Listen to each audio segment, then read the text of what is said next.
Today, let's look at a very recently published guidebook, How to Use the Book of Common Prayer, a guide to the Anglican Liturgy, Samuel Bray and Nathaniel Keane.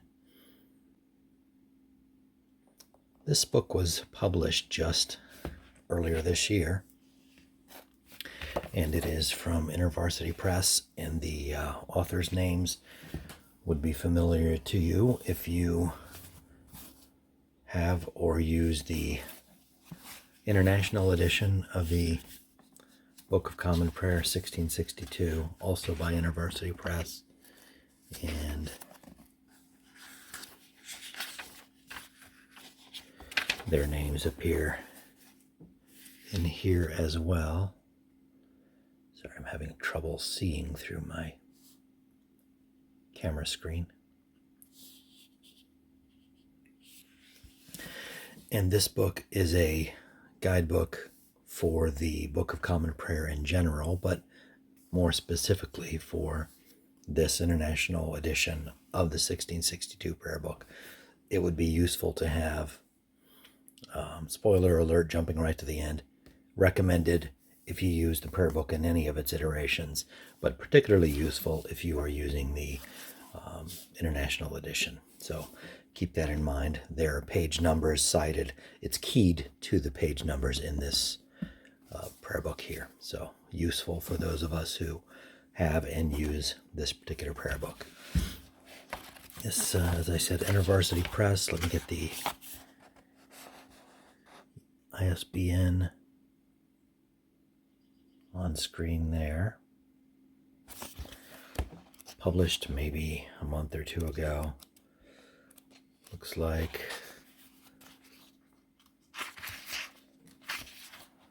170 pages roughly in paperback, and they do not specify, but it seems pretty clear that this is aimed at a reader who is from a non-liturgical tradition that is not Anglican, that maybe has a brief and slight familiarity with the Book of Common Prayer, but it's really aimed at people like me who use the Book of Common Prayer by myself. I'm not a member of an Anglican communion parish or church. And for most of my life, this would have been very unfamiliar. And this book is apparently geared towards someone like me, although I think someone raised and brought up in an Anglican church or a more liturgical church would still find it useful. Just briefly, some comparable books from my little common prayer library that are serve a similar purpose. This one is about half the size, and we've looked at this book before. I found this at my local thrift. Journey Through the Book of Common Prayer, Charles Fritz, aimed at principally at Americans using the 1928 Episcopal prayer book, set up roughly as a history of the prayer book and the English Reformation, very, very condensed in the first half, and then the second half, how to use the Book of Common Prayer, although primarily how to use it when you are an Episcopalian, so you're part of a church already. So it's a user's guide for those individuals who have joined maybe an Anglican or Episcopalian church and are still maybe new to the prayer book. How do you use that, along with, as I said, a history of the book. So useful for maybe those using a 1928 American Episcopal prayer book.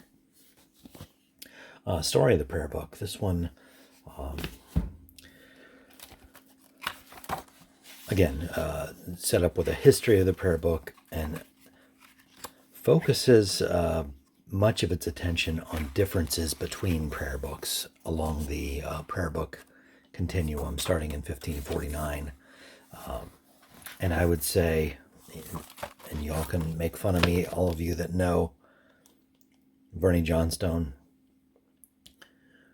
maybe you know quite a bit more about this individual than I do.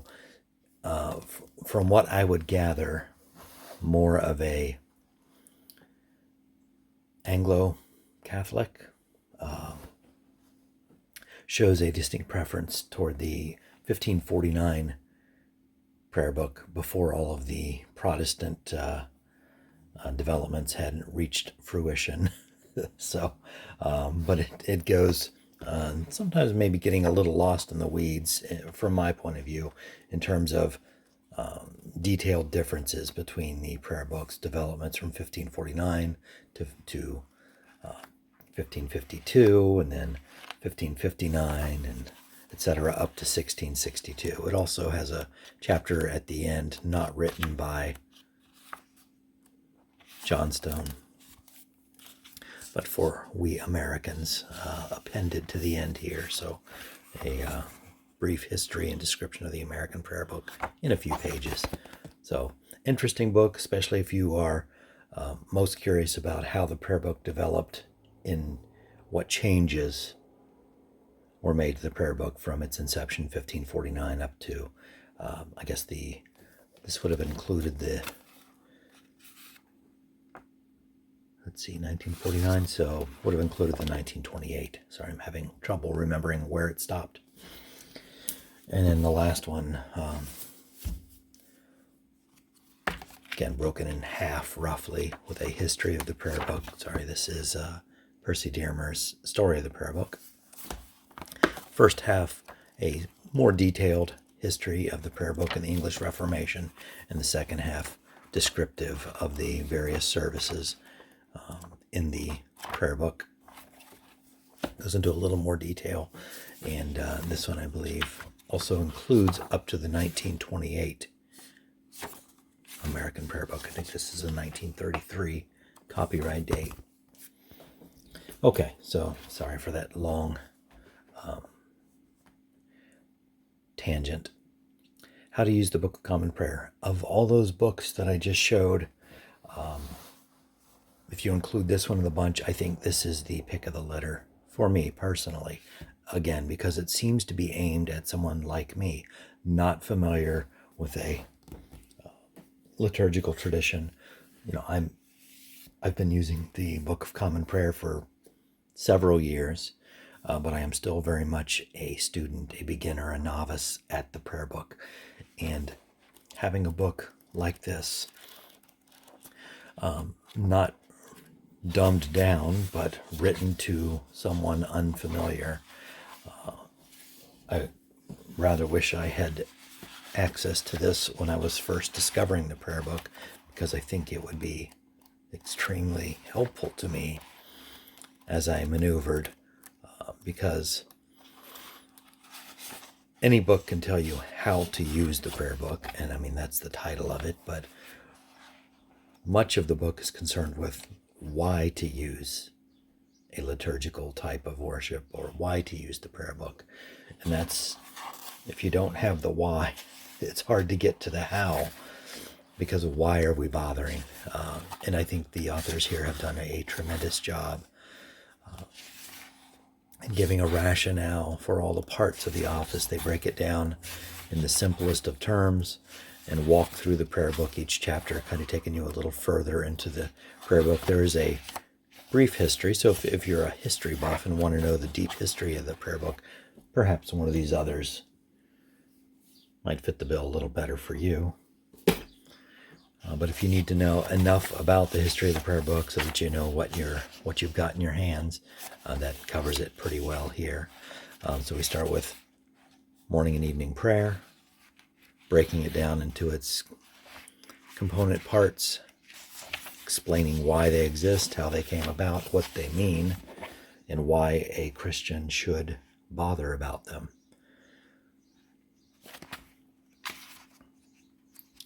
Goes into a chapter with occasional prayers and the litany, again describing a rationale for why they're included, how they form a part of a logical whole in the service, Holy Communion,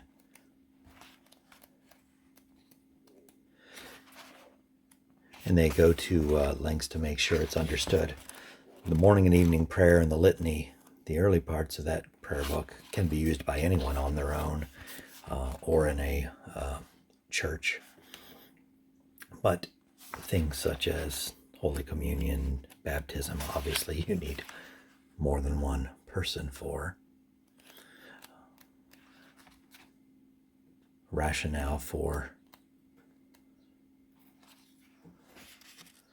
the lectionary, as it said at the calendar, description of the Christian year for those maybe to whom that is a new concept, and a chapter on the saints for those of us Protestants who always thought that was only for Roman Catholics.